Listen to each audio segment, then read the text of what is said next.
Orang sekarang ni masih lagi bercakap pasal isu kemalangan yang tragis dekat Greek baru-baru ni, kemalangan bas tu kan. Dan sebelum ni pun aku ada buat video berkenaan dengan tragedi ni. Kali ni aku buat video lagi tapi bukan nak cerita pasal siapa yang salah dalam kes ni ke, ataupun siapa yang betul ke, siapa yang sepatutnya macam ni ke, itu ke, tak ada. Aku tak nak cerita semua benda tu.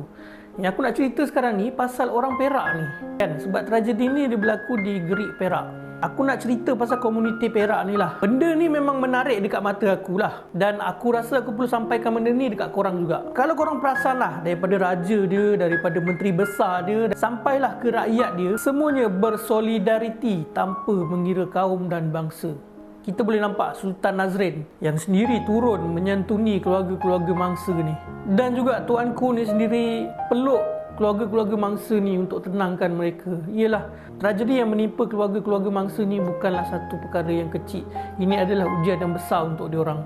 Jadi tuanku hadir untuk tenangkan mereka, sama-sama menyantuni keluarga mereka. Dan lagi satu, korang boleh nampak MB Perak, Cikgu Sarani, habis dikeras semua jabatan dan juga agensi untuk menghulurkan bantuan. Dia bagi lagi duit belanja, dia bagi lagi penginapan, dia juga siap susunkan escort untuk memastikan jenazah-jenazah mangsa ni sampai ke Terengganu dalam keadaan yang selamat. Korang tengok sendiri, rakyat dia siap ramai-ramai tunggu tepi jalan untuk memberikan penghormatan terakhir kepada jenazah-jenazah ni.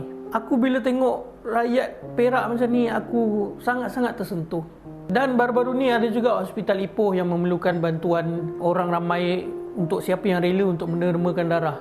Dan orang-orang Perak ni ramai yang rela hati, tak kira bangsa, agama ke, kaum ke, ramai yang pergi menghulurkan bantuan dengan menermakan darah. Berpusu-pusu pergi ke hospital tu semata-mata niat nak bantu mangsa-mangsa kemalangan tu. Daripada kes ni aku belajar sesuatu lah. Bab solidariti, orang Perak ni memang power. Tapi aku tak katalah orang Perak ni saja yang power. Kita, walaupun kita bukan orang Perak, kita jadikan orang-orang Perak ni sebagai contoh untuk kita juga sama-sama. Itulah kehebatan orang-orang Perak. Jadi sekali lagi aku nak mengucapkan salam takziah kepada keluarga-keluarga mangsa kemalangan bas di Greek. Dan kami dari Coffee Star mendoakan semoga arwah mangsa-mangsa ni ditempatkan di kalangan orang-orang yang beriman dan beramal soleh. Kepada orang Perak, korang memang terbaik. Teruskan.